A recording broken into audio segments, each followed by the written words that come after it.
ఇదయ్యా plan అన్నా 10 కోట్ల contract. ఇప్పుడున్న కాలేజీకి పక్కన అదనంగా 2 బ్లాకులు కట్టాలి. ఇప్పుడే కదా చెప్పారు ఆ పంది బాస్ వదిలేమని. ఆనందం ఎగదన్ని ఆపుకోలేకపోయానమాట. ఆపుకోలేకపోతే గోచి ఊడిపోద్ది. ఈ బిల్డింగ్ సూపర్వైజర్ గా వస్తున్న చీఫ్ ఇంజనీర్ కాళిదాస్ దగ్గర మన పప్పులు ఉడకం.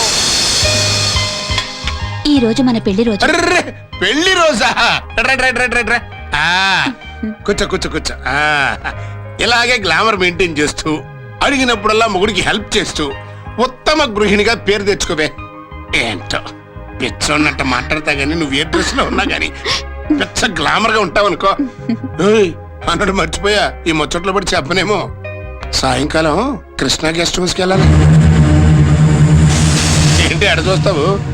50 కోట్ల బిజినెస్ డీలు అన్నట్టు ఇప్పుడే ఇన్ఫర్మేషన్ వచ్చింది. ఆ వచ్చేవాడికి పెళ్లి కాలేదంట.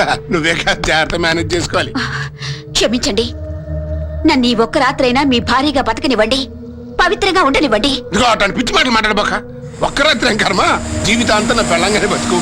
కాకపోతే నేను అడిగినప్పుడల్లా ఉంపుడు గట్టిగా నటించు. ఇదిగో ఇప్పుడే కదా చెప్పావు మన పెళ్లి రోజని. మొత్తగా మొగుడు అడిగితే బహుమానం ఇవ్వా? నా శవాన్ని కూడా వదలవా?